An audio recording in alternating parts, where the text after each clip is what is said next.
บายดีและสวัสดีตอนเช้าเด้อพ่อแม่พี่น้องฝั่งลาวฝั่งไทยและทางต่างประเทศสบายดีตอนเช้าวันที่16ตุลาเนาะพี่น้องมื้อนี้เป็นวันหวยออกเนาะ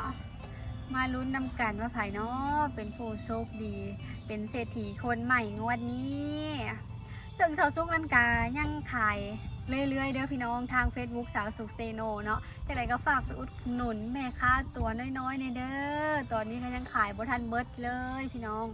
ยังอยู่เกือบประมาณ50ใบรวมทั้งโตเป็นสุดเนาะพี่น้องว่าถ้าว่าบ่เบิดนี่เจ๊งเลยสาวสุกพี่น้องจมทุนเลยเนาะเพราะว่าทุนผัดหลายกำไรผัดค่อนข้างที่จะน้อยแน่นะพี่น้องถ้าว่าขายบ่เบิดนี่ก็คืองวดหน้านี่บ่มีทุนแหละ ถ้าว่าตัวที่ยังอยู่น้ำสาวซุกก็ขอให้มีรางวัลเขาในการยังขายนะพี่น้องพอได้ทุนคืนจังใดก็ฝากไปอุดหนุนเด้อพ่อแม่พี่น้องเมื่อคืนนี่พากันฝันดีฝันเด็ดละบ่ได้ตัวเด็ดละบ่เนาะสาวซุกเมื่อคืนนี่ก็ฝันแล้วนะพี่น้อง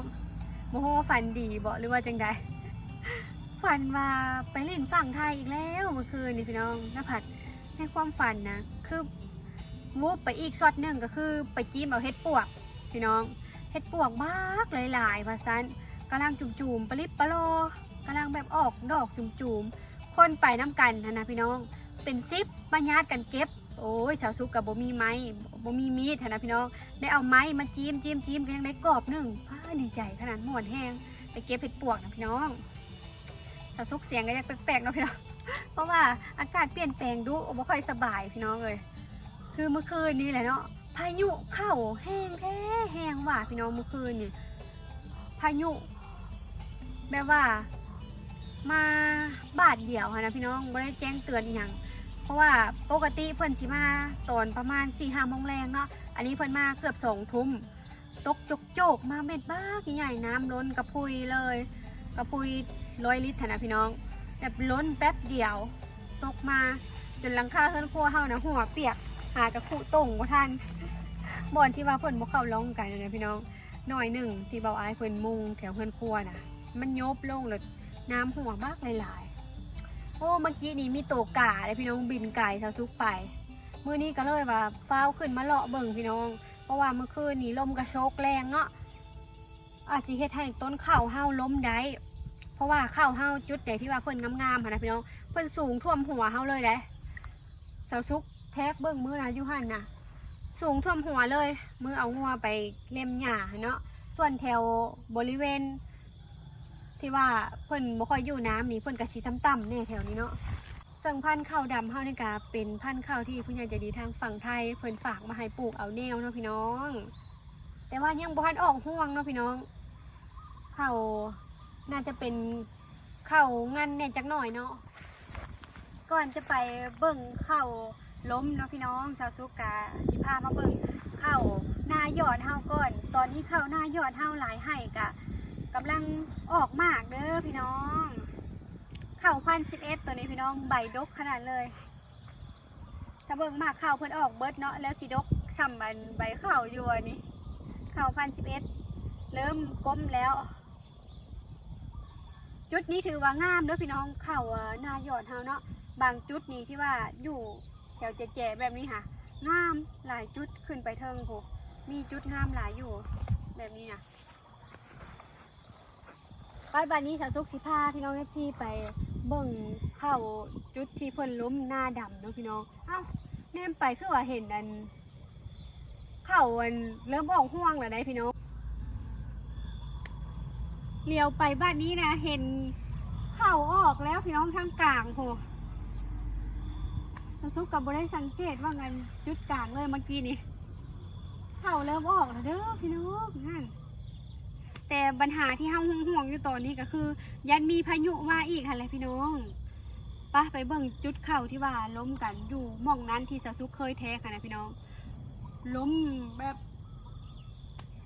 ตัวสูงค่ะนะล้มแบบยาวเลย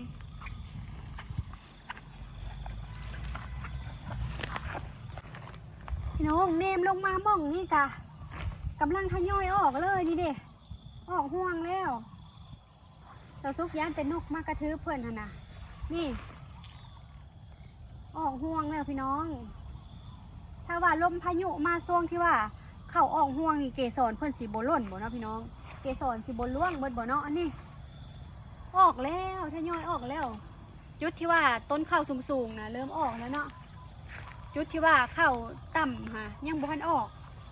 นี่น้องยันแต่เกสรเพิ่นรุดเด้อลมตีไปตีมาเนาะพี่น้องดีใจเด้ข้าวพันธุ์นี้ออกแล้ว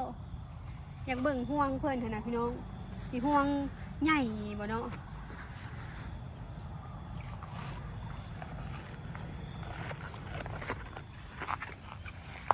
พี่น้องเหลียวมาบาดนี้นะบ่อนี้ก็ล้มเสาซุกบ่เห็นเมื่อเช้านี่ป้าเบิ่งดอกมังหุ่งเสาซุกพี่น้องนกขนาด เอาไปนึ่งกับพักนอกเลยบ่อนี่เนาะมันเป็นยาสมุนไพรเพื่อนว่าส่วนมังหุ่งที่ว่ากินมากเป็นมากคันผัดยังบ่ออกดอกมังหุ่งผู้นี่ออกดอกแล้วเอาไปบูชาก็ได้เด้อพี่น้องคุณประโยชน์เพิ่นก็มีอยู่เฮาสิบ่ทิ่มเนาะ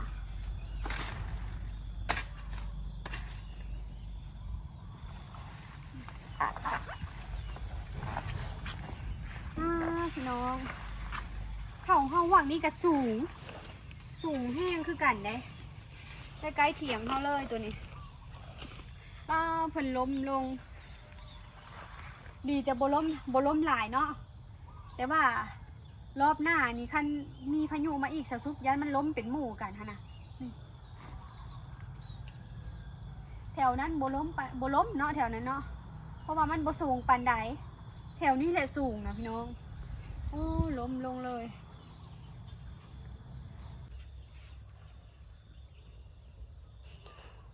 สะซุกยันหมู่เพื่อนนี้นะพี่น้องที่ว่าอยู่ใกล้ๆกันนี่สิล้มน้ำกันเนาะรอบต่อไปคันมีพายุอีกประมาณนี้เลยพี่น้องจุดนี้ที่เพิ่นล้มเนาะเด้กำลังออกห่วงนี่พี่น้องนี่โอ้ออกห่วงเพิ่นว่ากลายเป็นรีบซ้ำนกมากระทืบเพิ่นบ่จักมาฮอดแล้วจุดที่ว่าเข้าล้มหลายนะพี่น้องจุดนี้เลยใกล้ต้นมะม่วงอายนี่เลยป้าพี่น้องว่างนี้กำลังออกห่วงป้าว่างนี้ค่ะต้นเข่าเพิ่นสูงแห้งงามแห้งเบิ่งห่วงเข่าเพิ่นนะพี่น้องป้าบักใหญ่คือสีห่วงใหญ่ยาวขนาดเลยงามขนาดเลยนี่คันเพิ่นนั้นสมบูรณ์บ่ล้มค่ะนะพี่น้องห่วงเข่าเพิ่นเวลาซุกนี่ป้ายาวแท้ได้พี่น้องโอ้ห่วงเข่าเพิ่นนะป้าเพิ่นล้มก่อนเนาะว่างนี้เนี่ยมันบ่ล้มจมลงน้ำนี่มันน่าสิซุกอยู่ดอกว่างนี้เนาะพี่น้องแต่ว่างนี้แล้วนี่มันเรียบลงเลยคือปูสาดเลยว่างนี้พี่น้องล้มเดินหนึ่งเลยป้าเข้าไปพูดอีกได้พี่น้องเข้ามาทางนี้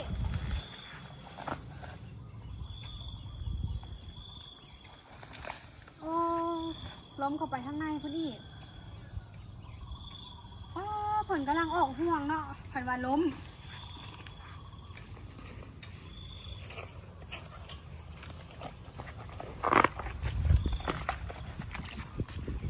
ถ้ามายืนเทียบก็คือท่วมหัวเสาซุกเลยพี่น้อง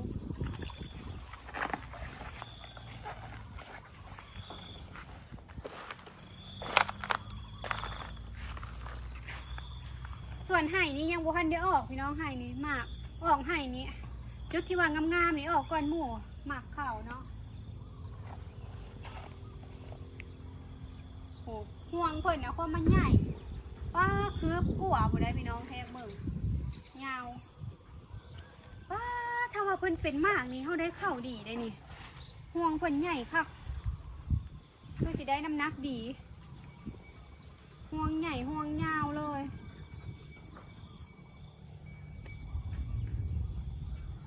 ย้านแต่ว่าพายุฝนที่มาอีกนี่แหละเนาะพี่น้อง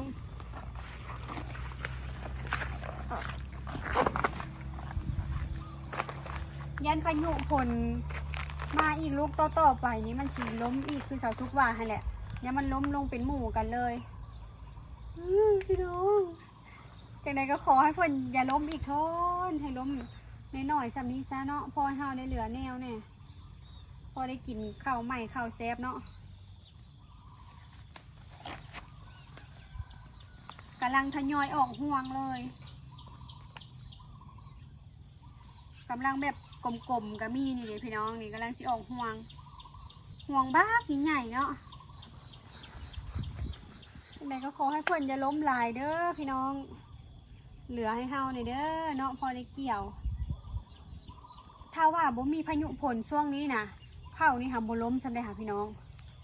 มันสิเหลืออยู่ถึงว่าเพิ่นสิแบบเป็นข้าวงานแต่ว่าบ่มีพายุฝนนี่เพิ่นก็สิตั้งต้นอยู่ดอกสักสุกว่าเนาะเฮาก็สิได้เกี่ยวข้าวแบบสูงตั้งต้นอยู่อันนี้พายุฝนมาเฮ็ดให้ล้มง่ายเพราะว่าเพิ่นสูงเนาะโอ้ล้มไปโหพี่น้องสิว่าจังใดเด้บาดนี้ล้ม2 จุดซ้ำนี้แหละพี่น้องกับตัวนั้นแหละรอบนี้นะเมื่อคืนนี้ฝันว่าได้เฮ็ดปวกมื้อนี้ก็ได้กินเฮ็ดบดนี่เด้พี่น้องนี่ดอกอ่อนปนกับดอกแบบแก่หน่อยหนึ่งแบบพอดีสุกไปแหละพี่น้องสิลองเอาไปแกงสดน้ำเอาเนาะตอนเช้ามื้อนี้ก็สิเฮ็ดแกงเฮ็ดบดนี่แล้วก็สินึ่งพักนอกพี่น้องน้องน้อยเพิ่นซื้อพักนอกมาให้วานนี้เนาะใบบัวบก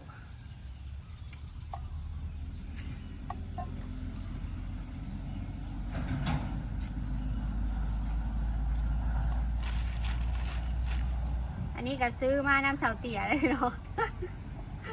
โมเมนต์เฮ็ดบดหา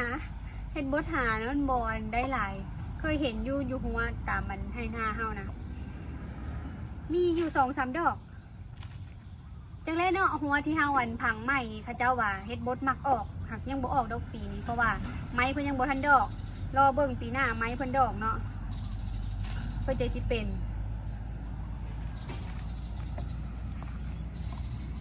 ปลาคันซุปนี่แซ่บได้ดีพี่น้องซ้ำนี้นี่พอดีซุป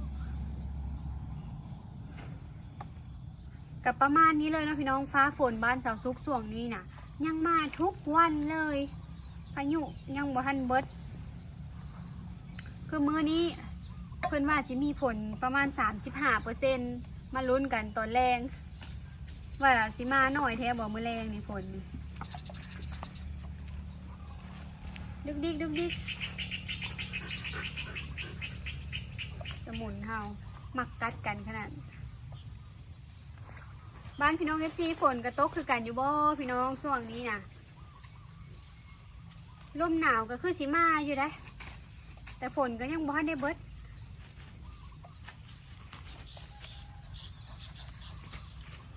คือว่าฮอดวันที่19 ตุลาพุ่นบ่เนาะฝนนะพี่น้องบางเทื่อพี่น้องFCเพิ่นอันเห็นจะซุกลงสตอรี่ว่าบ้านจะซุกฝนตกเพิ่นว่าโอ้ยคือบ่มาตกทางนี้แน่เนาะเพิ่นว่าสงสัยทางบ้านเพิ่นยันบ่ได้ตกบ่จักบ้านเฮานี่ตกดีโพดอีตนแต่ว่าผู้ที่ว่า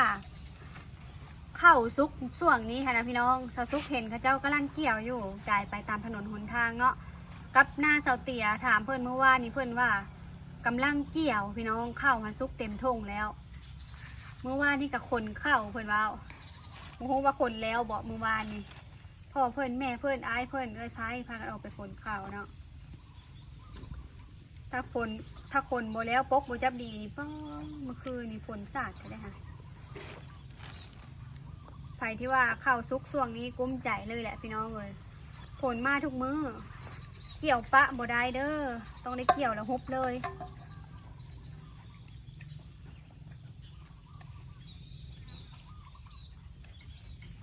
ข้าวเฮาหวังว่าชีวิตพายุพุ่นแหละเนาะพี่น้องเพื่อจะได้เกี่ยวเนาะข้าว1,011จะได้เกี่ยวก่อนมาลุ้นน้ำกันหน้าเฮาปีนี้พี่น้องสิได้หลายกว่าปีแต่เก้าหรือว่าสิได้น้อยกว่าปีแต่เก้าเพราะว่าเป็นหน้าปั๊บใหม่เนาะเฮาก็ยังคาดเดาบ่ถูกเฮายังบ่ได้ใส่ฝุ่นในเพิ่นหลาย มีแต่ปีต่อไปนี่แหละเฮากับสิไทยกบเพื่องแล้วก็เอาวันต้นปอเทืองหวานที่ว่าพี่น้อง FC ฝากมาให้ทางซองน้องตัวเขียวเนาะพี่น้องให้เพิ่นได้มีพุ่นในดินปีต่อไปป้าคือสิงามพี่น้อง FC ว่าต้นอันนี้นะเป็นปุ๋ยสั้นดีเลยแหละเนาะพี่น้องสำหรับคลิปนี้ฝากเป็นกำลังใจกดไลค์กดแชร์และบ่ข้ามโฆษณาเด้อสบายดีบ๊ายบาย